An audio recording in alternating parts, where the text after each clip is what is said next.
Un señor de la guerra, asesino y enloquecido por las drogas, ha capturado a 11 soldados de paz. Era esquizofrénico y paranoico. Básicamente un loco. Se moviliza una unidad de élite de las fuerzas especiales. Esos chicos están unidos por su capacidad para seguir adelante cuando la situación se torna en un infierno.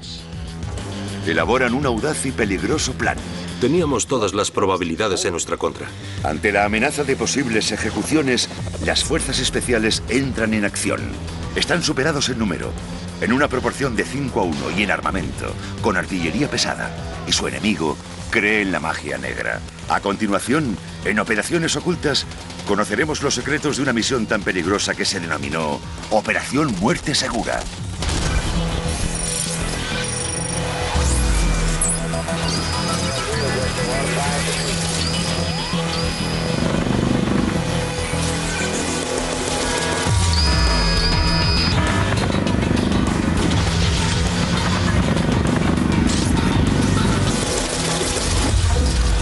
Operaciones Ocultas. Operación Muerte Segura.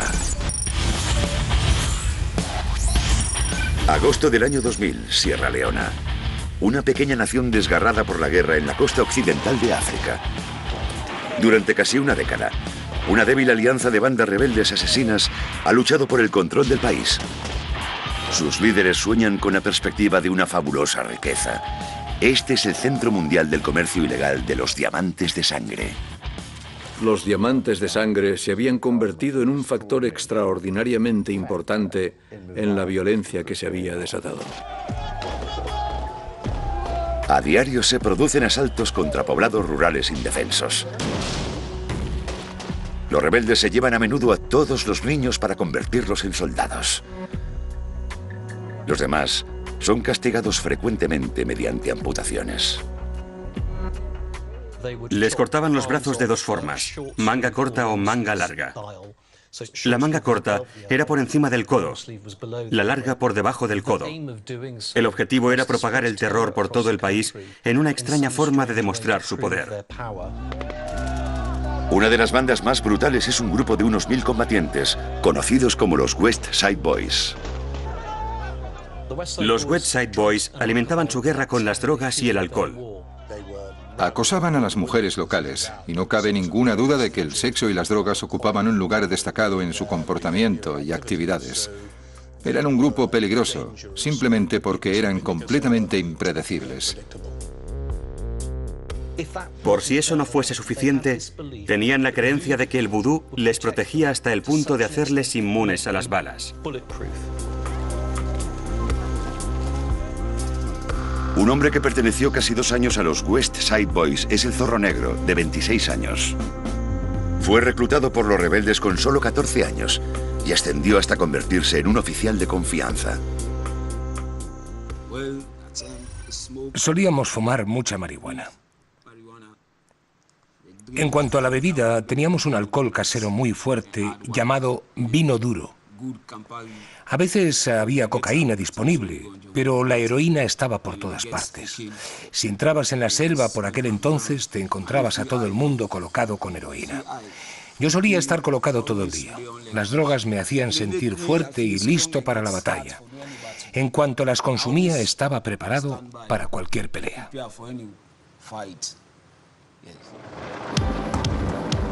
Para salvar a Sierra Leona del colapso total, una coalición global interviene con fuerzas militares. Las tropas británicas en particular desempeñan un papel destacado en el mantenimiento de la paz y el adiestramiento del ejército local para que pueda valerse por sí mismo. Estábamos demostrando el gran compromiso del mundo occidental con lo que por entonces era una democracia en apuros en una parte muy pobre de África. Así que creo que había un importante valor simbólico en nuestra intervención. Un tranquilo viernes por la tarde, 11 instructores militares del Regimiento Real Irlandés del Ejército Británico realizan una patrulla rutinaria. En este cruce, el comandante Alan Marshall decide seguir por una carretera de tierra que se adentra en la selva y se dirige directamente al corazón del territorio de los West Side Boys. No sé por qué dejaron la carretera principal y entraron en nuestro territorio. Era una zona prohibida para todos, menos para nosotros. La razón no oficial puede ser que en realidad estuviesen allí con la misión de intentar averiguar con qué fuerzas contaba aquel grupo, qué poder tenían, qué armas tenían a su disposición y, en definitiva, qué clase de fuerza de combate formaban.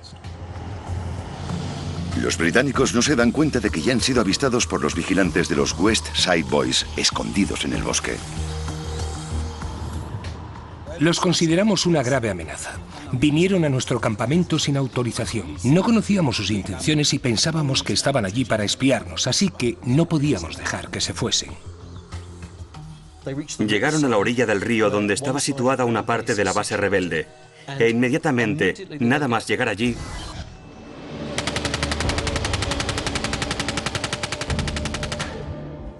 fueron rodeados por lo que solo podríamos describir como una turba furiosa y estridente de West Side Boys. En clara inferioridad numérica y sin medios para escapar, los soldados se ven obligados a rendirse. Queda claro muy pronto que no es una situación amistosa. Los soldados, bien entrenados y armados, caen prisioneros ante una multitud enloquecida de gángsters de la selva, drogados.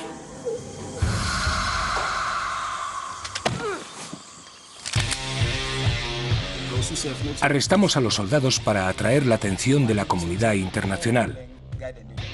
Queríamos dejar de escondernos en la selva y pensamos que podíamos utilizarlos para obtener lo que queríamos. Los 11 soldados británicos son golpeados, despojados de sus objetos de valor y trasladados a una maloliente cabaña. En la sede del Ministerio de Defensa, en Londres, la noticia de la desaparición de los soldados llega al jefe del Estado Mayor. No estábamos seguros de la gravedad del asunto, para empezar. Conocí a los West Side Boys, había estado en Sierra Leona, me habían informado sobre ellos, pero no estaba seguro de lo que podían hacer. El general Guthrie y el secretario de Defensa Hunt convocan un gabinete de crisis en la sala de situaciones en el sótano del ministerio.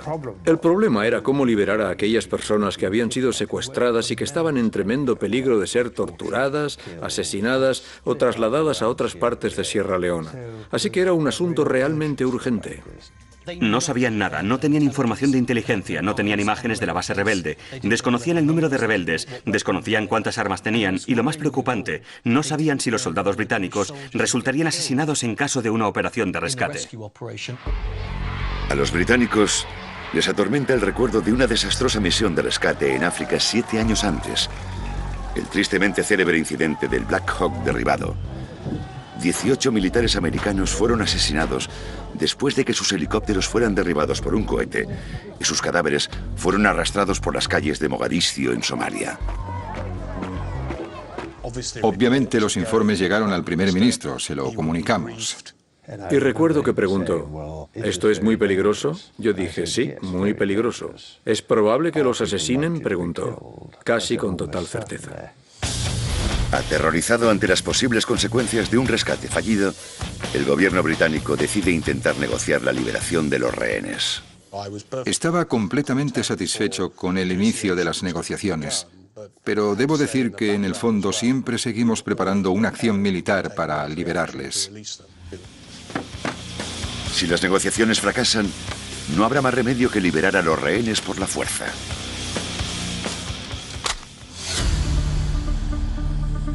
Tres días después del inicio de la crisis, un equipo de expertos negociadores de Scotland Yard llega a África. Intentarán resolver pacíficamente la liberación de los rehenes. Encabezando las negociaciones por el bando rebelde está su comandante, un señor de la guerra de 24 años que se hace llamar general de brigada Fodey Calais. Calais era un esquizofrénico paranoico. Sin duda era muy paranoico y muy ingenuo. Fodey Calais fue el mejor comandante que tuvimos. Era un soldado muy hábil que nos lideraba desde el frente. Era tan ingenuo que incluso creía que su grupo rebelde tenía poder para, por ejemplo, expulsar a los británicos de Sierra Leona. Todo el mundo sabía que, cuando daba órdenes, había que cumplirlas, porque él asumía la responsabilidad por todos sus soldados.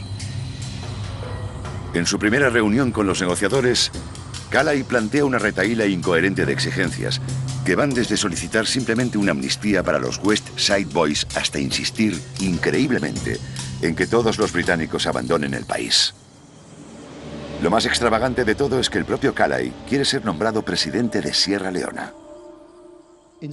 En algunos casos, se pone de manifiesto desde muy pronto que la probabilidad de una solución negociada satisfactoria que culmine con la liberación de las víctimas es baja.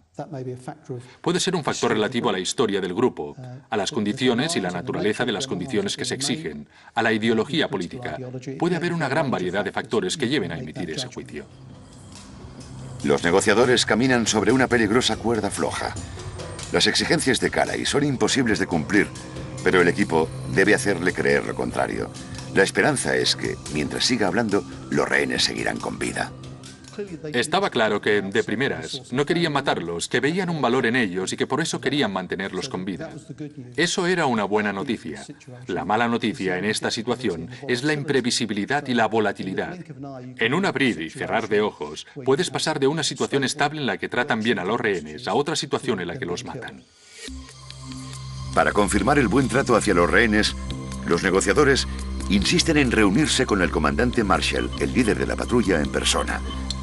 Calais accede. Es una decisión de la que terminará arrepintiéndose. El comandante Marshall, el hombre que estaba al mando de la patrulla británica que había sido capturada, encontró en esas reuniones una oportunidad de transmitir información de inteligencia vital de forma clandestina al bando británico. Las personas que habían sido secuestradas eran militares profesionales. Supieron analizar lo que estaba pasando. Lo que hizo fue aprovechar las diversas visitas a la base que los rebeldes le habían ofrecido con orgullo, diciendo: estas son nuestras armas antiaéreas, estos son nuestros morteros y todo ese tipo de cosas. Durante esos recorridos, el comandante Marshall anotó todos los medios de defensa que pudo ver. Y al volver a la habitación en la que estaban encerrados, dibujó un mapa detallado de la base rebelde, señalando todas las posiciones y todos los puntos fuertes. Cogió ese trozo de papel, lo enrolló y lo metió en la tapa de un bolígrafo. Cuando el comandante Marshall se reúne con uno de los hombres de Scotland Yard, se dan la mano para realizar un intercambio secreto. Si Calais descubriese lo que están haciendo, sería un desastre. Pero increíblemente, el negociador consigue introducir el objeto en su bolsillo sin que nadie se dé cuenta. No los caracterizaría como un grupo muy profesional de secuestradores. El hecho de que permitiesen ese apretón de manos no fue un movimiento muy hábil por su parte. Es un avance inesperado, pero crucial. Al fin, los británicos cuentan con información de inteligencia para empezar a planificar una misión de rescate. Y solo existe un grupo con la capacidad necesaria para llevarla a cabo. La legendaria unidad de las Fuerzas Especiales Británicas, el SAS. Son pioneros en el arte de las operaciones ocultas, con un historial que se remonta hasta la Segunda Guerra Mundial. El SAS, el Servicio Aéreo Especial Británico, es la fuerza de operaciones especiales que se ha tomado como modelo para todas nuestras operaciones especiales. El SAS fijó el modelo que ha seguido el resto. Con el paso de los años, se han adaptado y mejorado constantemente, desempeñando un papel crucial en todos los conflictos británicos importantes, desde las calles de Irlanda del Norte a las extensiones polares de las Islas Malvinas o a los desiertos de Irak. El SAS es famoso por estar preparado para combatir en cualquier entorno y por ejecutar las misiones en el más absoluto secreto. Es una unidad pequeña con unos pocos cientos de personas, la élite de la élite. Deben superar un proceso de acceso brutal para demostrar que están a la altura. La mayoría de los aspirantes son rechazados.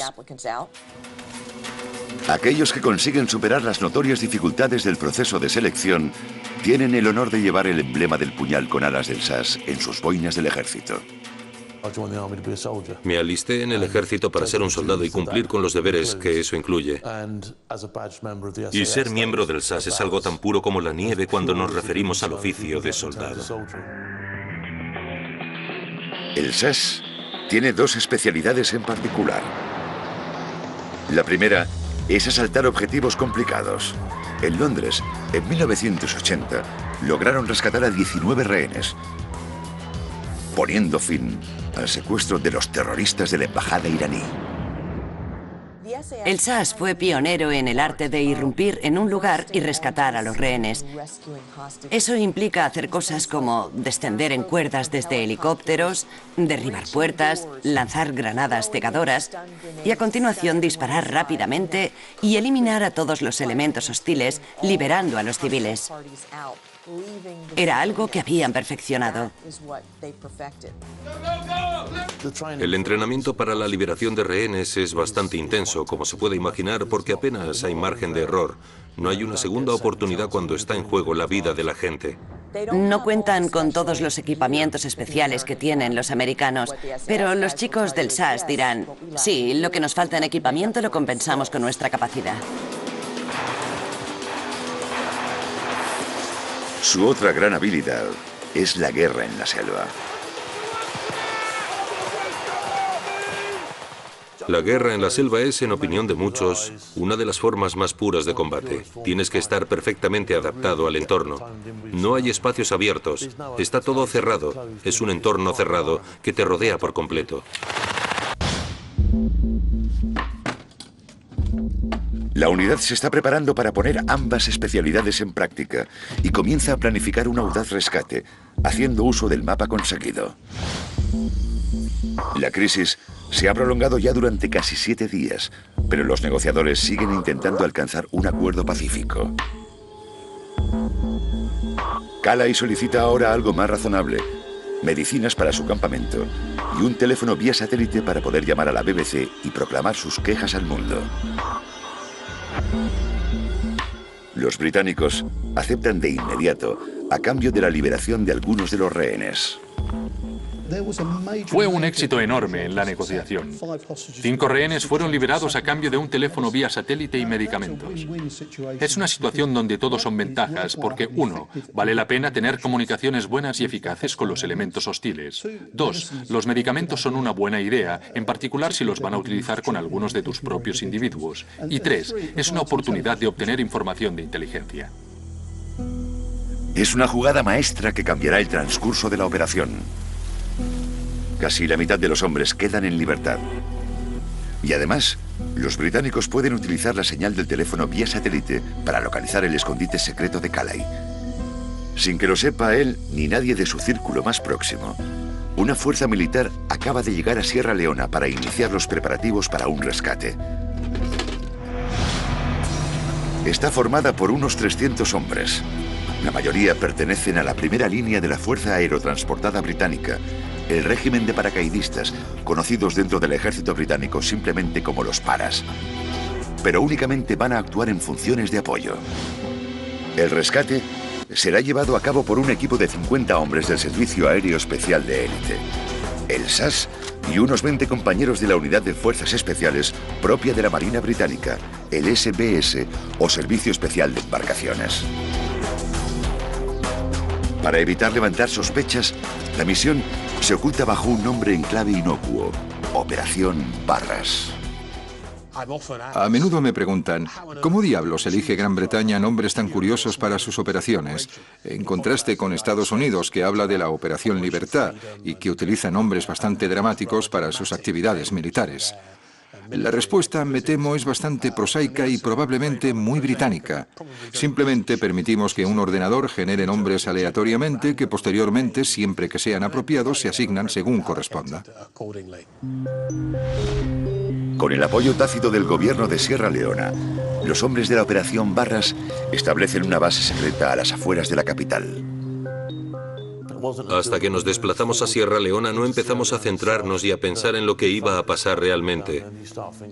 Por entonces ya has preparado tu petate con lo que quieres llevar contigo. Empiezas a recibir información de inteligencia, se celebran sesiones informativas. Teníamos que estar preparados. El SAS comienza a recopilar toda la información de inteligencia posible sobre los rebeldes y su guarida en la selva. Su plan preferido es enviar a un pequeño equipo por el río durante la noche en embarcaciones del SBS. Moviéndose en la oscuridad y en un silencio total, el equipo de rescate podrá adentrarse en secreto en el campamento rebelde entrar en la cabaña de los rehenes y escapar rápidamente con los prisioneros, con suerte sin realizar un solo disparo. Mientras los soldados esperan la luz verde, comienzan a ensayar la misión. Habíamos construido un plano del poblado para saber aproximadamente hasta dónde debíamos llegar, cuáles eran los límites de los arcos en concreto y todo ese tipo de cosas. Un arco indica dónde puedes disparar y dónde no. En el fragor de la batalla puede resultar confuso saber quién está en cada sitio y qué hace cada uno. Pero siguen sin tener permiso para organizar el rescate. La aprobación final solo puede concederla el secretario de Defensa Jeff Hunt desde Londres. El destino de los 6 rehenes británicos restantes pende de un hilo. Si no se consigue alcanzar un acuerdo para salvar su vida, se producirá una épica batalla para liberarles. Los británicos eran arrogantes. Les dábamos órdenes y nos decían, no aceptamos vuestras órdenes. Eran extremadamente tozudos, la verdad. A veces hablábamos con ellos, les decíamos qué debían hacer y nos ignoraban. Se hacían la vida más difícil a ellos mismos. A veces Calais tenía que pegarles un poco para que lo entendiesen. Los zarandeaba y pegaba con fuerza. Tenía que tratarles con dureza para que supiesen que él estaba al mando. La clave era saber leer el estado de ánimo, el ambiente, para saber si era positivo o si era negativo en relación con su actitud. Porque la volatilidad es un elemento clave para saber si van a comportarse de un modo racional y reflexivo o si la situación se va a seguir agravando hasta un punto en el que quede claro que la situación nunca va a poder resolverse amistosamente. El secretario de Defensa, Jeff Hunt, todavía no ha autorizado una misión de rescate a gran escala. Pero sí ha dado su visto bueno a una operación secreta y altamente peligrosa. Un equipo de vigilancia de 4 hombres del SAS se adentra a hurtadillas en la selva. Su trabajo consiste en proporcionar información de inteligencia más detallada sobre las condiciones en la base rebelde. En primer lugar, debían insertarse cerca del poblado. En realidad, eso significó para algunos de ellos tener que pasar varios días entre ciénagas, arrastrándose bajo algunas de las condiciones más desagradables que creo que alguien podría imaginar. Moviéndose y actuando en silencio absoluto, avanzando apenas unos pocos metros cada hora, los hombres se acercan lentamente al territorio rebelde, buscando una posición oculta desde la que poder ver sin ser vistos. El equipo recibió el encargo de establecer un puesto de observación, un OP. Es como cavar una tumba en el suelo de la selva. Saben cómo acercarse sigilosamente a un lugar si es necesario, ya sea avanzando a través de una selva de un modo invisible o sentándose en un puesto de observación bajo una lona durante 3 semanas, vigilando a un objetivo sin que nadie sepa que están allí. Eso es lo que hacen. Excavas un agujero, te metes en ese agujero, lo cubres con vegetación y permaneces allí dentro el tiempo que haga falta, con los ojos fijos en la base, hasta que la misión reciba luz verde y se lleve a cabo o hasta que la misión se anule y tengas que retirarte. Este tipo de vigilancia es otra especialidad del SAS y requiere de unas increíbles reservas de paciencia y habilidad. Estos hombres deben comer, dormir y mantener su vigilancia durante días, realizando únicamente los movimientos imprescindibles. En el mundo de las operaciones especiales existe esta expresión, los profesionales silenciosos. Estos chicos, cuando están en una misión, eso es exactamente lo que son. Enseguida, descubren 3 malas noticias.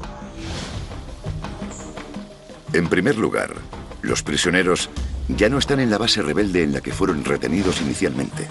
Han sido trasladados al otro lado de un ancho río, a un campamento más pequeño, en una zona más profunda de la selva. En segundo lugar, el plan original de asalto, desde el río, no funcionará.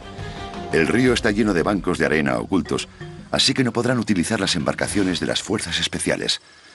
Además de todo eso, la selva es tan densa que un ataque por tierra también es imposible. La única opción es un ataque frontal directo con helicópteros. Si pudiésemos entrar allí sigilosamente sin realizar un solo disparo y llevarnos a los rehenes sin matar a nadie, esa habría sido la opción elegida. Pero en realidad no podíamos llegar hasta ellos, no podíamos hacerlo de ese modo. Teníamos que entrar allí y darles una lección. El único helicóptero apto para la misión es uno de los helicópteros más grandes del mundo. El HC-2 Chinook con doble rotor. Pero lanzar un ataque aéreo con una de estas bestias conlleva sus propios problemas específicos. Uno de los problemas más obvios de un helicóptero es que es muy ruidoso. Y el factor sorpresa se pierde si el enemigo puede escuchar el helicóptero llegando desde cierta distancia. Los Chinooks pueden transportar una carga enorme, pero también son lentos, difíciles de maniobrar y fáciles de detectar. De ahí su apodo no oficial, el autobús escolar volante.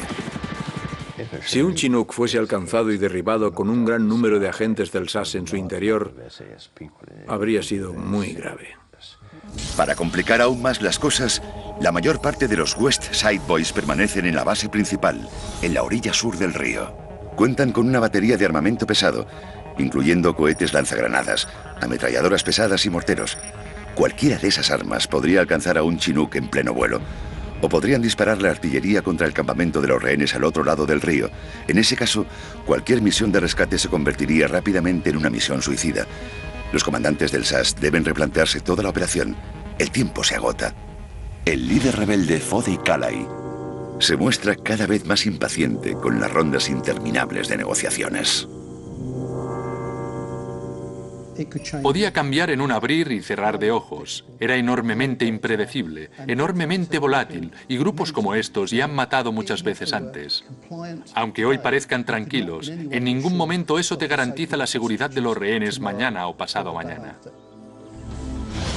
Los negociadores de Scotland Yard llaman a Calais a diario, mediante su teléfono vía satélite, pero en cada conversación se vuelve más impredecible. Se pasan los días consumiendo drogas y bebiendo en abundancia. Al inicio de cada tarde está completamente borracho. Finalmente, debido a la falta de electricidad en su campamento, el teléfono de Calais se queda sin batería y se apaga. Recibimos un mensaje que decía que las negociaciones habían fracasado. La seguridad de los rehenes está en grave peligro. Una noche nos llamó a todos y dijo: vamos a matar a uno de ellos. Llevó al comandante Marshall, el comandante británico, al borde de la selva. Le obligó a arrodillarse. Le puso un rifle de asalto en la cabeza y básicamente apretó el gatillo.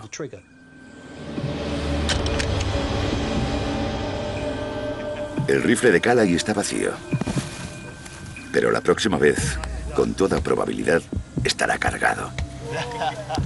Cuando las noticias de esta atrocidad llegan a Londres, Jeff Huhn decide que la hora de las negociaciones ha terminado. Recibíamos sin duda información muy detallada sobre lo que pasaba dentro de las cabañas donde nuestros hombres estaban retenidos. Y creo que una de las informaciones clave que recibí fue que les estaban sometiendo a ejecuciones falsas. Les apuntaban con armas y simulaban dispararles. Y ese tipo de comportamiento era totalmente inaceptable desde mi punto de vista. La Operación Barras recibe luz verde. La gente del SAS, y creo que dentro del ejército todos estarían de acuerdo, es probablemente la más adecuada para hacer algo así. Están entrenados en operaciones especiales, están entrenados en rescates de gente que ha sido secuestrada, y ya lo han hecho en otros lugares. Todos los que participan en la misión saben que las probabilidades están claramente en su contra. De hecho, la misión es tan peligrosa que, sobre el terreno, los hombres le han puesto su propio nombre. Cuando comprendieron que solo podían hacerlo desde el aire, fueron los hombres del SAS, los hombres encargados de llevar a cabo el rescate de los rehenes, quienes acuñaron la frase, el sobrenombre para la misión, Operación Muerte Segura. Suponiendo que logren llegar hasta su objetivo sin ser derribados, las fuerzas de rescate estarán en inferioridad numérica en una proporción de 5 a 1. Y sus enemigos, que creen que la magia negra les hace invencibles contra las balas, lucharán sin miedo y sin prudencia. En una batalla, no te paras a ver a quién has matado. Cuando disparo mi arma, va a haber muchas víctimas. No sé quién está vivo o muerto. Solo sé que, cuando aprieto el gatillo, las balas van a volar por toda la selva y no va a quedar nadie delante de mí. Los hombres de la Operación Barras se reúnen antes del amanecer para lanzar su ataque, un peligroso ataque aéreo contra una guarida bien defendida de la selva. La misión será supervisada personalmente por el general Charles Guthrie, antiguo comandante del SAS y ahora jefe de todas las Fuerzas Armadas británicas. Teníamos un plan muy bueno, pero era un plan arriesgado, porque en estos casos nunca sabes qué va a hacer el enemigo. Guthrie se lo explica sin rodeos a los responsables políticos. Es probable que la misión de rescate de los 6 rehenes británicos provoque numerosas víctimas. El general Guthrie dejó claro que la operación conllevaba sus riesgos, que no podía garantizar que no perderíamos soldados en el proceso. En un intento por superar los terribles obstáculos a los que se enfrentará el equipo de rescate, el general Guthrie apuesta por una nueva estrategia: 2 ataques simultáneos. Primero, un equipo de unos 50 agentes de élite del SAS se aproximará al pequeño campamento situado en la orilla norte, Beribana. Es aquí donde se encuentran los rehenes, junto con el comandante rebelde Fodey Calais. Para sorprender a los rebeldes, descenderán con cuerdas desde los helicópteros, aterrizando a apenas unos metros de la cabaña de los rehenes. No sabíamos qué nos podía esperar. Mientras supiésemos dónde estaban los rehenes, era el momento de actuar, porque si se los llevaban a otra parte, era selva y más selva. Al mismo tiempo, una fuerza de 150 paracaidistas que han estado esperando en reserva lanzarán el segundo ataque. Tras aterrizar en helicóptero en la orilla sur del río, atacarán la base principal de los West Side Boys, McBenney, para distraer el núcleo más grande de rebeldes y desactivar su artillería pesada. La misión se planifica para el amanecer del 8 de septiembre, tras 15 días de crisis. Pero en el último momento surge un problema.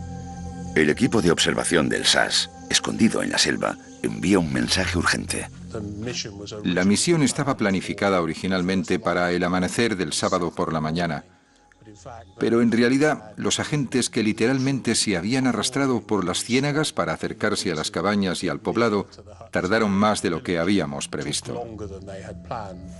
El plan requiere que el equipo de observación se sitúe a escasos metros de la cabaña de los rehenes para proporcionar fuego de cobertura, pero deben hacerlo por la noche y a un ritmo exasperantemente lento para evitar ser detectados.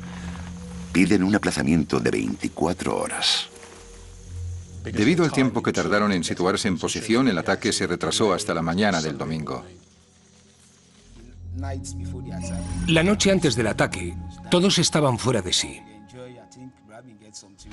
Habíamos estado de fiesta. Yo estaba en mi cabaña consumiendo muchas drogas porque fuera estaba lloviendo.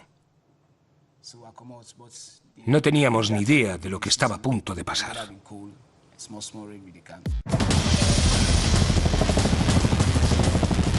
Un día después, la operación Muerte Segura despega al fin. Los helicópteros salen desde el mar y se adentran en la costa. Creo que no había nadie que no hubiese dejado una carta para entregar a sus seres queridos en caso de que pasase algo. En la sede del Ministerio de Defensa, en Londres, lo único que puede hacer Jeff Huhn es esperar y mantener la esperanza. Creo que es importante tener en cuenta que no estábamos sentados viendo imágenes en directo de lo que estaba pasando. Básicamente sabía que la operación estaba en marcha. Sabía que la operación iba a realizarse siguiendo las directrices de las que me habían informado. 2 helicópteros Chinook trasladan el contingente de 50 agentes del SAS, seguidos por un tercer helicóptero con la primera oleada de tropas de apoyo del regimiento de paracaidistas. Cada agente del SAS carga más de 35 kilos de peso, incluyendo el chaleco antibalas, el rifle de asalto M14 y suficiente munición y granadas para varias horas de combate. Sabes exactamente qué va a hacer tu compañero, a dónde va a ir cuando descienda del helicóptero y sabes lo que debes hacer si él no logra cumplir con su parte. Tienes el plan en la cabeza, almacenado aquí dentro, ya solo estás esperando a que se abra la compuerta para salir. En las operaciones, uno está muy mentalizado. No hay ninguna duda al respecto. Todo el mundo quiere hacerlo y tienes una sensación de trabajo en equipo, de cooperación, que resulta difícil de explicar porque es extraordinariamente peligroso lo que estás haciendo. Pero los soldados bien entrenados lo hacen. Tras un vuelo de 10 minutos, los 6 helicópteros se acercan finalmente a sus objetivos. Los 4 hombres del equipo de observación estaban en contacto con los pilotos diciendo: ahora podéis, no se mueve nadie, no se mueve nadie, hay luz suficiente para ver, hay luz suficiente para ver. Así que la fuerza de asalto aerotransportada voló hasta la base rebelde siguiendo el río junto al que estaba situada la base para ocultar su llegada. Los helicópteros eran invisibles a simple vista, pero lo más importante es que no se les podía oír, porque la selva a ambos lados del río enmascaraba la llegada del ataque. A las 6:30 de la mañana, un estruendoso ruido despierta a los rebeldes. A primera hora de la mañana salí de mi cabaña y, mientras miraba a mi alrededor, escuché un extraño sonido.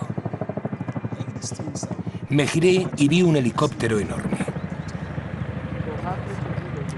Entonces los hombres empezaron a descender con cuerdas sobre el terreno. En ese momento el helicóptero estaba sobre nuestras cabezas, levantando un viento enorme. Pasé miedo. El objetivo más urgente es la cabaña de los rehenes. Toda la operación se basa en llegar hasta los soldados retenidos antes de que los rebeldes lo hagan primero y los ejecuten. Es ahora cuando el equipo de reconocimiento, que ha permanecido casi inmóvil en la selva durante una semana, sale al descubierto. Justo a tiempo de matar a los rebeldes que vigilan la cabaña de los rehenes. Se abren paso hasta la cabaña y gritan: ¡soldados británicos, soldados británicos! Para que los rehenes sepan que viene a rescatarles una fuerza amiga con la que han soñado durante tanto tiempo. Al otro lado del río, en el principal bastión rebelde de McBenney, la fuerza de apoyo del regimiento de paracaidistas se acerca lentamente a su objetivo. Su misión es impedir que el núcleo principal de los West Side Boys interfiera en el rescate. Las operaciones casi siempre provocan consecuencias imprevistas. Uno debe ser consciente de ello y estar preparado para reaccionar. Los Chinooks llegan y permanecen suspendidos sobre una zona despejada. El primer soldado baja, el primer paracaidista baja, con sus armas y su mochila Bergen en la espalda, y se hunden de lleno en una ciénaga. Eso provocó algunos problemas inicialmente para la operación, porque los hombres se estaban literalmente hundiendo en el terreno. No hay nada peor que un plan salga mal y te quedes tirado. Pero en cuanto alcanzan la entrada de la base, se produce el desastre. Rápidamente las cosas empezaron a salir terriblemente mal. Un disparo de mortero se eleva y cae sobre el árbol bajo el que estaba situado el elemento de mando del regimiento de paracaidistas. Explota en el árbol. Es como una detonación en el aire. Rápidamente, todos los responsables del mando de la fuerza del regimiento de paracaidistas resultan heridos y necesitan ser evacuados. El único miembro de la unidad de mando formada por 8 hombres que resulta ileso es un joven oficial, el capitán Danny Matthews. De repente, se encuentra dirigiendo una importante batalla por primera vez. Tras reagrupar rápidamente a sus tropas, les ordena que eliminen la principal fuente de peligro, el mortero.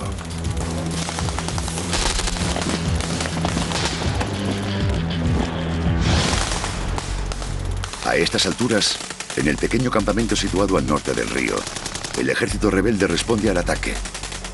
El SAS asume que la batalla sobre el terreno no está siguiendo el plan que tan minuciosamente han orquestado. Cuando salí del helicóptero recibimos disparos desde una dirección desde la que no estaba previsto recibir disparos.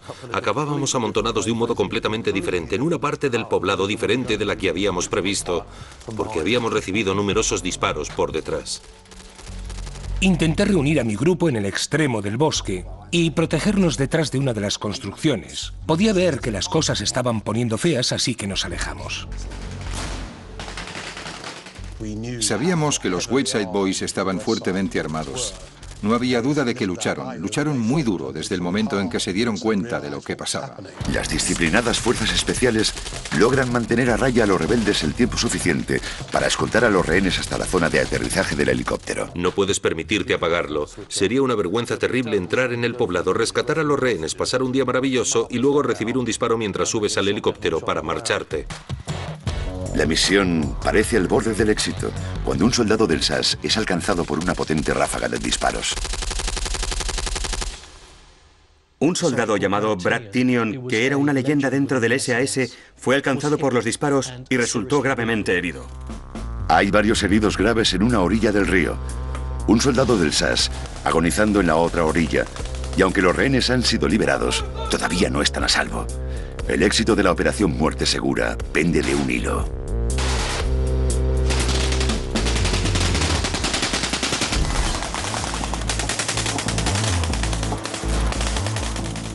Esos chicos están unidos por su capacidad para seguir adelante cuando la situación se torna en un infierno. Aunque los rebeldes no han podido derribar a los helicópteros británicos, han infligido graves daños a las dos unidades que luchan en la selva. Las probabilidades estaban totalmente en nuestra contra. Volamos hasta su poblado, su patio trasero, con dos de los helicópteros más grandes del mundo. Sin duda, si hubiesen estado más avispados, habrían derribado a los helicópteros del cielo y habríamos tenido suerte de sacar a alguien vivo de allí. Uno de los hombres, el soldado Brad Tinion, está gravemente herido. Se realizó un esfuerzo tremendo por salvar su vida. El piloto de un helicóptero lo subió a bordo y lo trasladó a un barco que habíamos emplazado frente a Sierra Leona. Tristemente, ya había fallecido antes de poder recibir más atención médica. Para entonces, los 6 rehenes también han sido trasladados al barco de apoyo. En Londres, el general Guthrie, antiguo soldado de las fuerzas especiales, recibe un mensaje en clave desde el terreno, justo antes de aparecer en directo en televisión. Hemos decidido atacar el lugar en el que los rehenes estaban retenidos pasadas las 6:30 de la mañana. La situación todavía es muy confusa. Todavía se están produciendo combates, pero los primeros indicios nos dicen que los rehenes están a salvo. No sé en qué estado se encuentran, pero están a salvo. Puede que los rehenes estén a salvo, pero la batalla todavía no ha terminado. Los hombres que se unieron a la batalla fueron asesinados. Muchos de ellos compartían cabaña conmigo. Perdí a la mayoría de mis amigos. El objetivo número 2 del SAS es el líder rebelde Fodey Calais. Uno de los equipos de 4 hombres tiene la misión de atacar su casa. Básicamente tiraron la puerta abajo y despejaron las habitaciones. Y en una de ellas había una cama de madera con un colchón encima. Estaban a punto de abandonar la habitación, puesto que no había nadie, cuando a un soldado, un tipo listo, se le ocurrió mirar debajo de la cama. Y allí, acurrucado, incapaz de moverse, incapaz de decir una sola palabra, estaba el líder de los West Side Boys, Fodey Calais, el tipo que quería que lo nombrasen presidente de Sierra Leona. Una vez apresado su propio líder, el resto de los West Side Boys se escabullen en la selva. No nos quedaba ningún apoyo, así que no teníamos forma de ofrecer resistencia en nuestra parte del poblado. Solo escuchaba el sonido de las armas pesadas británicas. Así que decidí que lo mejor que podía hacer era escapar mientras pudiese. El Zorro Negro y algunos más se adentraron en la selva y se alejaron todo lo que pudieron del campo de batalla. Los británicos se quedaron solos.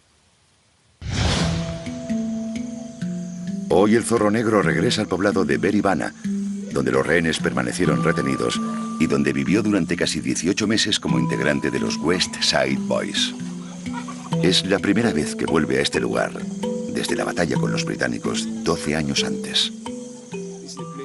Este es el lugar donde vivía Calais, el comandante al mando de este lugar. Quedó destruido, hubo muchas balas, muchos daños, porque el helicóptero llegó hasta aquí para bombardear esta zona, para matar a Calais. Aquí es donde vivía yo. Aquí estaba mi habitación, aquí dormía. Lo han borrado pero aquí estaba escrito mi nombre, Zorro Negro.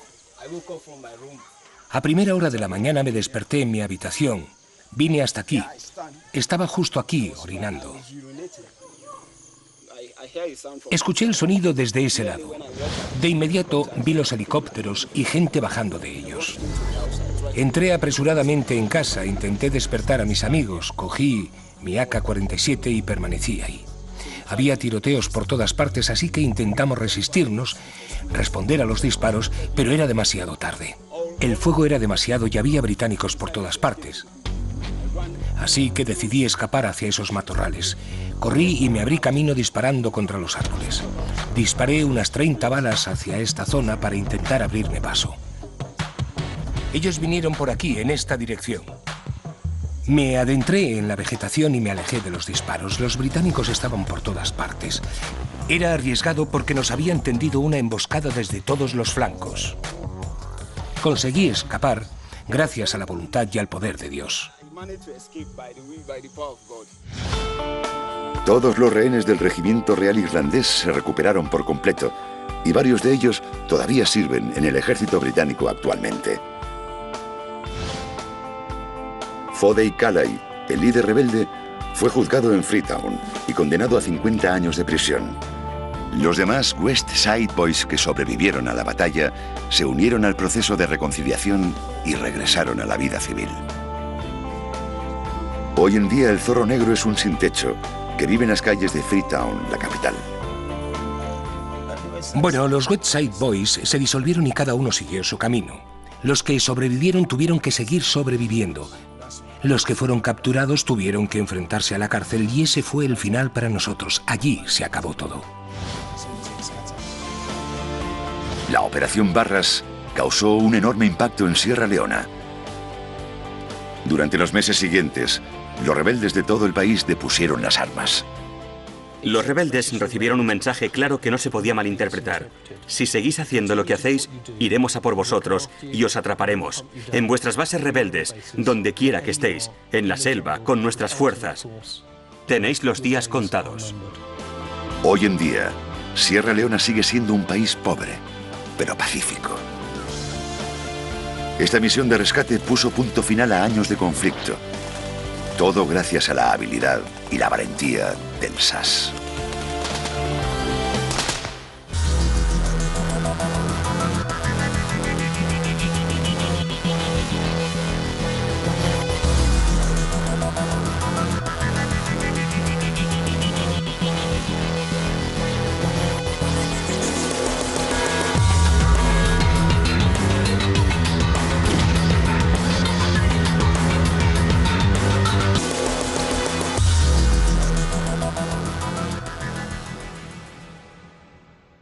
Impedir que el núcleo principal de los West Side Boys interfiera en el rescate. Las operaciones casi siempre provocan consecuencias imprevistas. Uno debe ser consciente de ello y estar preparado para reaccionar. Los Chinooks llegan y permanecen suspendidos sobre una zona despejada. El primer soldado baja, el primer paracaidista baja, con sus armas y su mochila Bergen en la espalda, y se hunden de lleno en una ciénaga. Eso provocó algunos problemas inicialmente para la operación, porque los hombres se estaban literalmente hundiendo en el terreno. No hay nada peor que un plan salga mal y te quedes tirado. Pero en cuanto alcanzan la entrada de la base, se produce el desastre. Rápidamente las cosas empezaron a salir terriblemente mal. Un disparo de mortero se eleva y cae sobre el árbol bajo el que estaba situado el elemento de mando del regimiento de paracaidistas. Explota en el árbol. Es como una detonación en el aire. Rápidamente, todos los responsables del mando de la fuerza del regimiento de paracaidistas resultan heridos y necesitan ser evacuados. El único miembro de la unidad de mando formada por 8 hombres que resulta ileso es un joven oficial, el capitán Danny Matthews. De repente, se encuentra dirigiendo una importante batalla por primera vez. Tras reagrupar rápidamente a sus tropas, les ordena que eliminen la principal fuente de peligro, el mortero.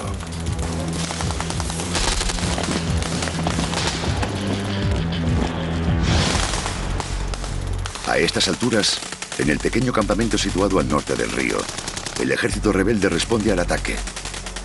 El SAS asume que la batalla sobre el terreno no está siguiendo el plan que tan minuciosamente han orquestado.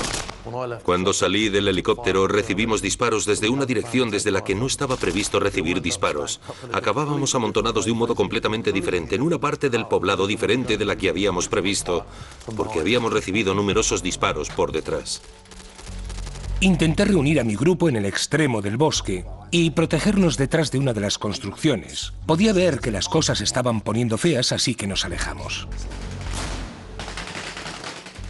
Sabíamos que los Whiteside Boys estaban fuertemente armados. No había duda de que lucharon muy duro desde el momento en que se dieron cuenta de lo que pasaba. Las disciplinadas fuerzas especiales logran mantener a raya a los rebeldes el tiempo suficiente para escoltar a los rehenes hasta la zona de aterrizaje del helicóptero. No puedes permitirte apagarlo. Sería una vergüenza terrible entrar en el poblado, rescatar a los rehenes, pasar un día maravilloso y luego recibir un disparo mientras subes al helicóptero para marcharte. La misión parece al borde del éxito cuando un soldado del SAS es alcanzado. En la sede del Ministerio de Defensa, en Londres, lo único que puede hacer Jeff Hunt es esperar y mantener la esperanza. Creo que es importante tener en cuenta que no estábamos sentados viendo imágenes en directo de lo que estaba pasando. Básicamente sabía que la operación estaba en marcha. Sabía que la operación iba a realizarse siguiendo las directrices de las que me habían informado.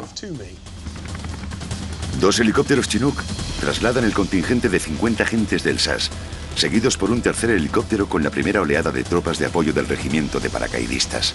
Cada agente del SAS carga más de 35 kilos de peso, incluyendo el chaleco antibalas, el rifle de asalto M14 y suficiente munición y granadas para varias horas de combate. Sabes exactamente qué va a hacer tu compañero, a dónde va a ir cuando descienda del helicóptero y sabes lo que debes hacer si él no logra cumplir con su parte. Tienes el plan en la cabeza, almacenado aquí dentro, ya solo estás esperando a que se abra la compuerta para salir. En las operaciones, uno está muy mentalizado. No hay ninguna duda al respecto. Todo el mundo quiere hacerlo y tienes una sensación de trabajo en equipo, de cooperación, que resulta difícil de explicar porque es extraordinariamente peligroso lo que estás haciendo. Pero los soldados bien entrenados lo hacen. Tras un vuelo de 10 minutos, los 6 helicópteros se acercan finalmente a sus objetivos. Los 4 hombres del equipo de observación estaban en contacto con los pilotos diciendo: ahora podéis, no se mueve nadie, no se mueve nadie, hay luz suficiente para ver, hay luz suficiente para ver. Así que la fuerza de asalto aerotransportada voló hasta la base rebelde siguiendo el río junto al que estaba situada la base para ocultar su llegada. Los helicópteros eran invisibles a simple vista, pero lo más importante es que no se les podía oír, porque la selva a ambos lados del río enmascaraba la llegada del ataque. A las 6:30 de la mañana, un estruendoso ruido despierta a los rebeldes. A primera hora de la mañana salí de mi cabaña y, mientras miraba a mi alrededor, escuché un extraño sonido. Me giré y vi un helicóptero enorme. Entonces los hombres empezaron a descender con cuerdas sobre el terreno. En ese momento el helicóptero estaba sobre nuestras cabezas, levantando un viento enorme. Pasé miedo. El objetivo más urgente es la cabaña de los rehenes. Toda la operación se basa en llegar hasta los soldados retenidos antes de que los rebeldes lo hagan primero y se dé cuenta. No los caracterizaría como un grupo muy profesional de secuestradores. El hecho de que permitiesen ese apretón de manos no fue un movimiento muy hábil por su parte. Es un avance inesperado, pero crucial. Al fin, los británicos cuentan con información de inteligencia para empezar a planificar una misión de rescate. Y solo existe un grupo con la capacidad necesaria para llevarla a cabo. La legendaria unidad de las Fuerzas Especiales Británicas, el SAS. Son pioneros en el arte de las operaciones ocultas, con un historial que se remonta hasta la Segunda Guerra Mundial. El SAS, el Servicio Aéreo Especial Británico, es la fuerza de operaciones especiales que se ha tomado como modelo para todas nuestras operaciones especiales. El SAS fijó el modelo que ha seguido el resto.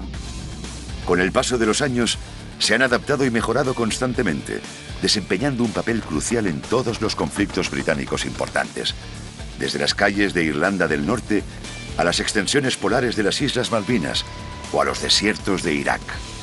El SAS es famoso por estar preparado para combatir en cualquier entorno y por ejecutar las misiones en el más absoluto secreto. Es una unidad pequeña con unos pocos cientos de personas, la élite de la élite. Deben superar un proceso de acceso brutal para demostrar que están a la altura. La mayoría de los aspirantes son rechazados. Aquellos que consiguen superar las notorias dificultades del proceso de selección tienen el honor de llevar el emblema del puñal con alas del SAS en sus boinas del ejército. Me alisté en el ejército para ser un soldado y cumplir con los deberes que eso incluye. Y ser miembro del SAS es algo tan puro como la nieve cuando nos referimos al oficio de soldado. El SAS tiene dos especialidades en particular. La primera es asaltar objetivos complicados. En Londres, en 1980, lograron rescatar a 19 rehenes, poniendo fin al secuestro de los terroristas de la embajada iraní. El SAS fue pionero en el arte de irrumpir en un lugar y rescatar a los rehenes. Eso implica hacer cosas como descender en cuerdas desde helicópteros, derribar puertas, lanzar granadas cegadoras y a continuación disparar rápidamente y eliminar a todos los elementos hostiles, liberando a los civiles. Era algo que habían perfeccionado. El entrenamiento para la liberación de rehenes es bastante intenso, como se puede imaginar, porque apenas hay margen de error. No hay una segunda oportunidad cuando está en juego la vida de la gente. No cuentan con todos los equipamientos especiales que tienen. Formación de inteligencia para empezar a planificar una misión de rescate. Y solo existe un grupo con la capacidad necesaria para llevarla a cabo. La legendaria unidad de las Fuerzas Especiales Británicas, el SAS. Son pioneros en el arte de las operaciones ocultas, con un historial que se remonta hasta la Segunda Guerra Mundial. El SAS, el Servicio Aéreo Especial Británico, es la fuerza de operaciones especiales que se ha tomado como modelo para todas nuestras operaciones especiales. El SAS fijó el modelo que ha seguido el resto. Con el paso de los años, se han adaptado y mejorado constantemente, desempeñando un papel crucial en todos los conflictos británicos importantes, desde las calles de Irlanda del Norte a las extensiones polares de las Islas Malvinas o a los desiertos de Irak. El SAS es famoso por estar preparado para combatir en cualquier entorno y por ejecutar las misiones en el más absoluto secreto. Es una unidad pequeña con unos pocos cientos de personas, la élite de la élite. Deben superar un proceso de acceso brutal para demostrar que están a la altura. La mayoría de los aspirantes son rechazados. Aquellos que consiguen superar las notorias dificultades del proceso de selección tienen el honor de llevar el emblema del puñal con alas del SAS en sus boinas del ejército. Me alisté en el ejército para ser un soldado y cumplir con los deberes que eso incluye. Y ser miembro del SAS es algo tan puro como la nieve cuando nos referimos al oficio de soldado. El SAS tiene dos especialidades en particular. La primera es asaltar objetivos complicados. En Londres, en 1980, lograron rescatar a 19 rehenes, poniendo fin al secuestro de los terroristas de la embajada iraní. El SAS fue pionero en el arte de irrumpir en un lugar y rescatar a los rehenes. Eso implica hacer cosas como descender en cuerdas desde helicópteros, derribar puertas, lanzar granadas cegadoras y a continuación disparar rápidamente y eliminar a todos los elementos hostiles, liberando a los civiles. Era algo que habían perfeccionado. El entrenamiento para la liberación de rehenes es bastante intenso, como se puede imaginar, porque apenas hay margen de error. No hay una segunda oportunidad cuando está en juego la vida de la gente. No cuentan con todos los equipamientos especiales que tienen los americanos, pero los chicos del SAS dirán, sí, lo que nos falta en equipamiento lo compensamos con nuestra capacidad. Su otra gran habilidad es la guerra en la selva. La guerra en la selva es, en opinión de muchos, una de las formas más grande de rebeldes y desactivar su artillería pesada. La misión se planifica para el amanecer del 8 de septiembre, tras 15 días de crisis. Pero en el último momento surge un problema. El equipo de observación del SAS, escondido en la selva, envía un mensaje urgente. La misión estaba planificada originalmente para el amanecer del sábado por la mañana, pero en realidad los agentes que literalmente se habían arrastrado por las ciénagas para acercarse a las cabañas y al poblado tardaron más de lo que habíamos previsto. El plan requiere que el equipo de observación se sitúe a escasos metros de la cabaña de los rehenes para proporcionar fuego de cobertura, pero deben hacerlo por la noche y a un ritmo exasperantemente lento para evitar ser detectados. Piden un aplazamiento de 24 horas. Debido al tiempo que tardaron en situarse en posición, el ataque se retrasó hasta la mañana del domingo. La noche antes del ataque, todos estaban fuera de sí.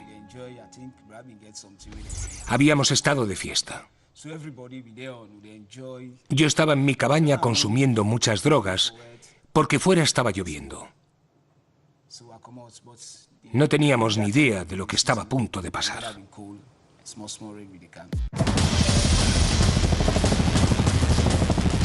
Un día después, la operación Muerte Segura despega al fin. Los helicópteros salen desde el mar y se adentran en la costa. Creo que no había nadie que no hubiese dejado una carta para entregar a sus seres queridos en caso de que pasase algo. En la sede del Ministerio de Defensa, en Londres, lo único que puede hacer Jeff Huhn es esperar y mantener la esperanza. Creo que es importante tener en cuenta que no estábamos sentados viendo imágenes en directo de lo que estaba pasando. Básicamente sabía que la operación estaba en marcha. Sabía que la operación iba a realizarse siguiendo las directrices de las que me habían informado. 2 helicópteros Chinook trasladan el contingente de 50 agentes del SAS, seguidos por un tercer helicóptero con la primera oleada de tropas de apoyo del regimiento de paracaidistas. Cada agente del SAS carga más de 35 kilos de peso, incluyendo el chaleco antibalas, el rifle de asalto M14 y suficiente munición y granadas para varias horas de combate. Sabes exactamente qué va a hacer tu compañero, a dónde va a ir cuando descienda del helicóptero y sabes lo que debes hacer si él no logra cumplir con su parte. Tienes el plan en la cabeza, almacenado aquí dentro, ya solo estás esperando a que se abra la compuerta para salir. En las operaciones, uno está muy mentalizado. No hay ninguna duda al respecto En el proceso. En un intento por superar los terribles obstáculos a los que se enfrentará el equipo de rescate, el general Guthrie apuesta por una nueva estrategia: 2 ataques simultáneos. Primero, un equipo de unos 50 agentes de élite del SAS se aproximará al pequeño campamento situado en la orilla norte, Beribana. Es aquí donde se encuentran los rehenes, junto con el comandante rebelde Fodey Calais. Para sorprender a los rebeldes, descenderán con cuerdas desde los helicópteros, aterrizando a apenas unos metros de la cabaña de los rehenes. No sabíamos qué nos podía esperar. Mientras supiésemos dónde estaban los rehenes, era el momento de actuar, porque si se los llevaban a otra parte, era selva, más selva y más selva. Al mismo tiempo, una fuerza de 150 paracaidistas que han estado esperando en reserva lanzarán el segundo ataque. Tras aterrizar en helicóptero en la orilla sur del río, atacarán la base principal de los West Side Boys, McBenney, para distraer el núcleo más grande de rebeldes y desactivar su artillería pesada. La misión se planifica para el amanecer del 8 de septiembre, tras 15 días de crisis. Pero en el último momento surge un problema. El equipo de observación del SAS, escondido en la selva, envía un mensaje urgente. La misión estaba planificada originalmente para el amanecer del sábado por la mañana, Pero en realidad, los agentes que literalmente se habían arrastrado por las ciénagas para acercarse a las cabañas y al poblado, tardaron más de lo que habíamos previsto. El plan requiere que el equipo de observación se sitúe a escasos metros de la cabaña de los rehenes para proporcionar fuego de cobertura, pero deben hacerlo por la noche y a un ritmo exasperantemente lento para evitar ser detectados. Piden un aplazamiento de 24 horas. Debido al tiempo que tardaron en situarse en posición, el ataque se retrasó hasta la mañana del domingo. La noche antes del ataque, todos estaban fuera de sí. Habíamos estado de fiesta. Yo estaba en mi cabaña consumiendo muchas drogas porque fuera estaba lloviendo. No teníamos ni idea de lo que estaba a punto de pasar.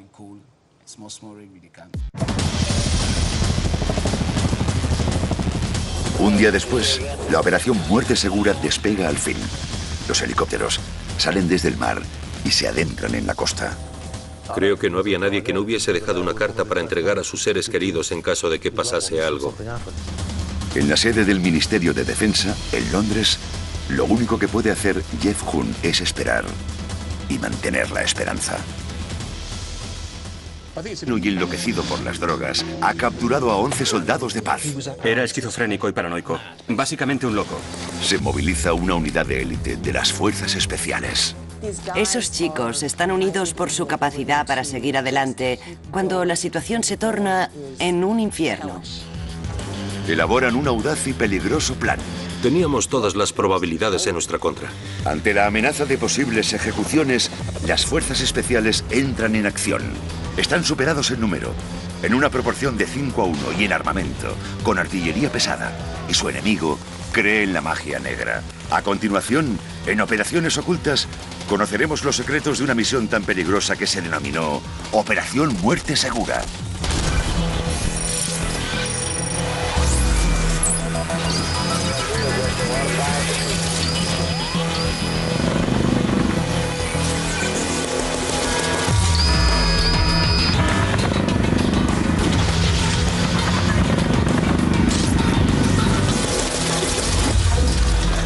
Operaciones ocultas. Operación Muerte Segura. Agosto del año 2000, Sierra Leona. Una pequeña nación desgarrada por la guerra en la costa occidental de África. Durante casi una década, una débil alianza de bandas rebeldes asesinas ha luchado por el control del país.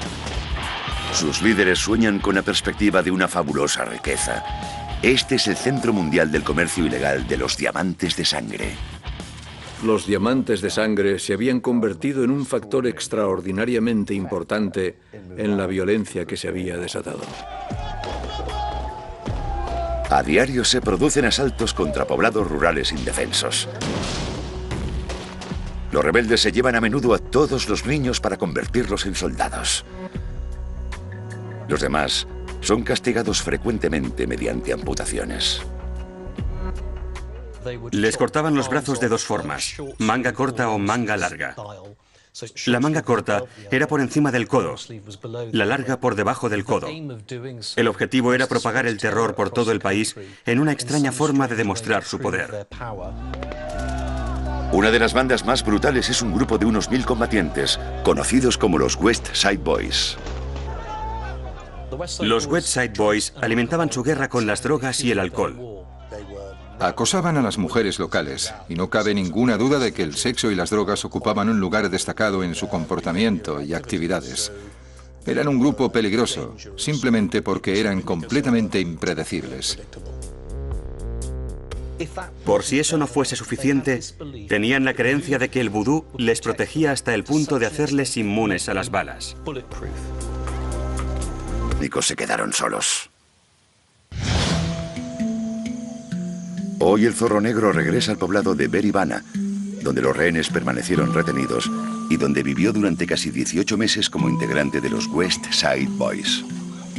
Es la primera vez que vuelve a este lugar desde la batalla con los británicos 12 años antes. Este es el lugar donde vivía Calais, el comandante al mando de este lugar.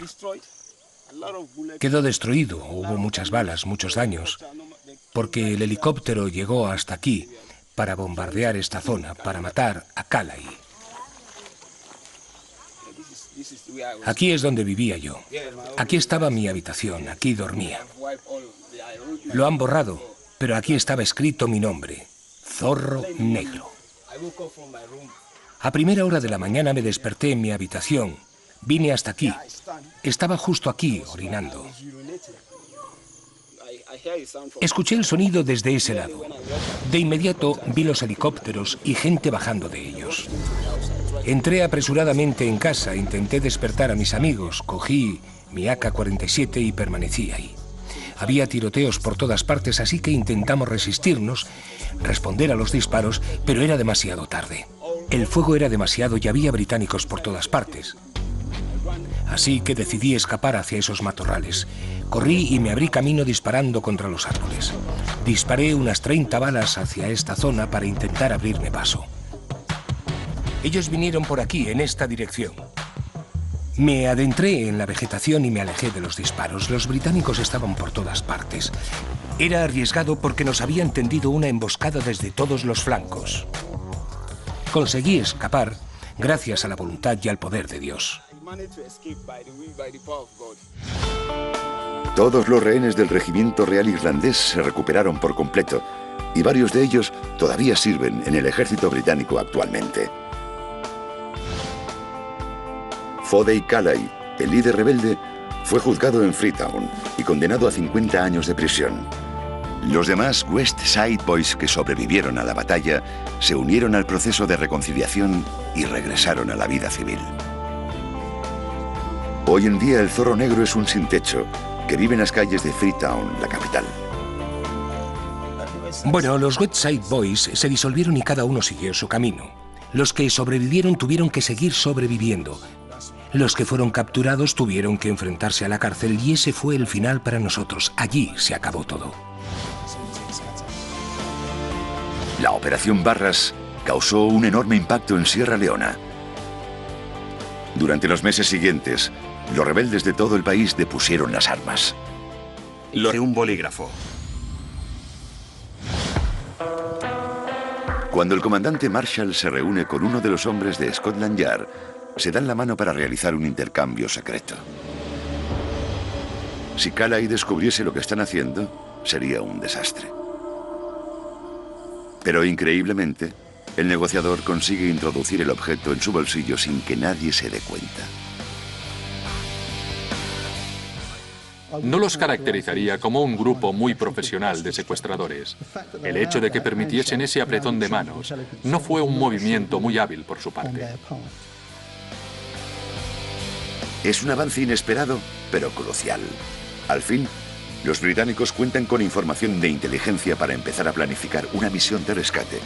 Y solo existe un grupo con la capacidad necesaria para llevarla a cabo. La legendaria unidad de las Fuerzas Especiales Británicas, el SAS.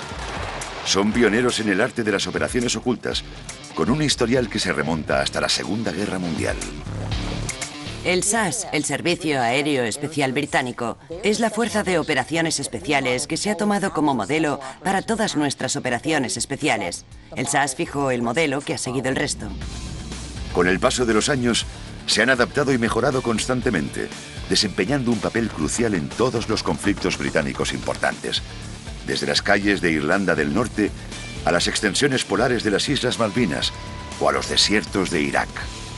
El SAS es famoso por estar preparado para combatir en cualquier entorno y por ejecutar las misiones en el más absoluto secreto. Es una unidad pequeña con unos pocos cientos de personas, la élite de la élite. Deben superar un proceso de acceso brutal para demostrar que están a la altura. La mayoría de los aspirantes son rechazados.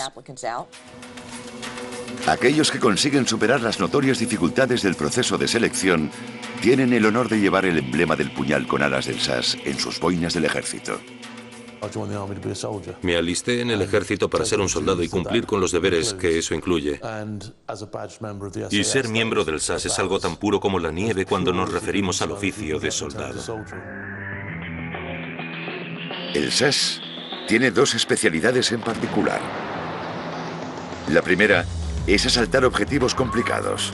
En Londres, en 1980, lograron rescatar a 19 rehenes, poniendo fin al secuestro de los terroristas de la embajada iraní. El SAS fue pionero en el arte de irrumpir en un lugar y rescatar a los rehenes. Eso implica hacer cosas como descender en cuerdas desde helicópteros, derribar puertas, lanzar granadas cegadoras y a continuación disparar rápidamente.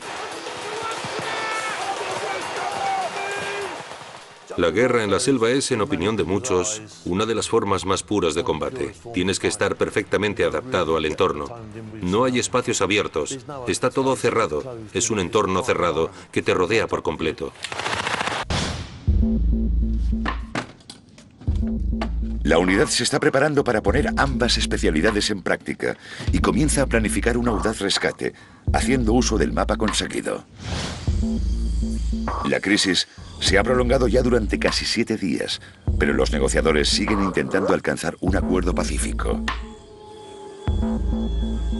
Calais solicita ahora algo más razonable: medicinas para su campamento y un teléfono vía satélite para poder llamar a la BBC y proclamar sus quejas al mundo. Los británicos aceptan de inmediato a cambio de la liberación de algunos de los rehenes. Fue un éxito enorme en la negociación. 5 rehenes fueron liberados a cambio de un teléfono vía satélite y medicamentos. Es una situación donde todos son ventajas porque, 1, vale la pena tener comunicaciones buenas y eficaces con los elementos hostiles. 2, los medicamentos son una buena idea, en particular si los van a utilizar con algunos de tus propios individuos. Y 3, es una oportunidad de obtener información de inteligencia. Es una jugada maestra que cambiará el transcurso de la operación. Casi la mitad de los hombres quedan en libertad. Y además, los británicos pueden utilizar la señal del teléfono vía satélite para localizar el escondite secreto de Calais. Sin que lo sepa él ni nadie de su círculo más próximo, una fuerza militar acaba de llegar a Sierra Leona para iniciar los preparativos para un rescate. Está formada por unos 300 hombres. La mayoría pertenecen a la primera línea de la Fuerza Aerotransportada Británica, el régimen de paracaidistas, conocidos dentro del ejército británico simplemente como los paras. Pero únicamente van a actuar en funciones de apoyo. El rescate será llevado a cabo por un equipo de 50 hombres del Servicio Aéreo Especial de Élite, el SAS, y unos 20 compañeros de la Unidad de Fuerzas Especiales propia de la Marina Británica, el SBS o Servicio Especial de Embarcaciones. Para evitar levantar sospechas, la misión se oculta bajo un nombre en clave inocuo: Operación Barras. A menudo me preguntan, ¿cómo diablos elige Gran Bretaña nombres tan curiosos para sus operaciones? En contraste con Estados Unidos, que habla de la Operación Libertad y que utiliza nombres bastante dramáticos para sus actividades militares. La respuesta, me temo, es bastante prosaica y probablemente muy británica.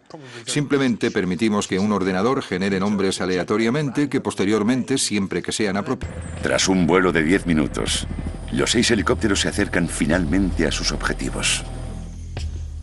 Los 4 hombres del equipo de observación estaban en contacto con los pilotos diciendo: ahora podéis, no se mueve nadie, no se mueve nadie, hay luz suficiente para ver, hay luz suficiente para ver.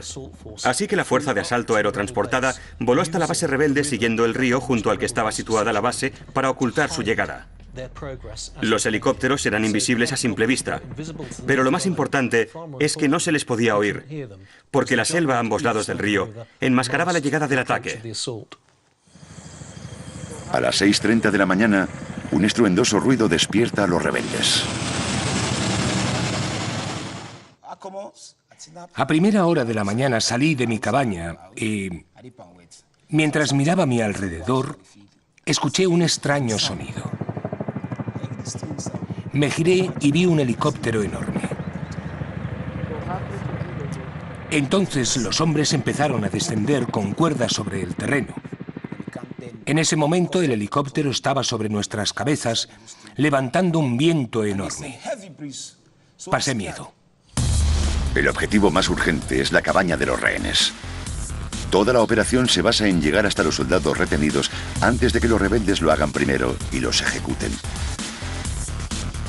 Es ahora cuando el equipo de reconocimiento, que ha permanecido casi inmóvil en la selva durante una semana, sale al descubierto. Justo a tiempo de matar a los rebeldes que vigilan la cabaña de los rehenes. Se abren paso hasta la cabaña y gritan: ¡Soldados británicos! ¡Soldados británicos! Para que los rehenes sepan que viene a rescatarles una fuerza amiga con la que han soñado durante tanto tiempo. Al otro lado del río, en el principal bastión rebelde de McBenney, la fuerza de apoyo del regimiento de paracaidistas se acerca lentamente a su objetivo. Su misión es impedir que el núcleo principal de los West Side Boys interfiera en el rescate. Las operaciones casi siempre provocan consecuencias imprevistas. Uno debe ser consciente de ello y estar preparado para reaccionar. Los Chinooks llegan y permanecen suspendidos sobre una zona despejada. El primer soldado baja, el primer paracaidista baja, con sus armas y su mochila Bergen en la espalda, y se hunden de lleno en una ciénaga. Eso provocó algunos problemas inicialmente para la operación, porque los hombres se estaban literalmente hundiendo en el terreno. No hay nada peor que un plan salga mal y te quedes tirado. Pero en cuanto alcanzan la entrada de la base, se produce el desastre. Rápidamente las cosas empezaron a salir terriblemente mal.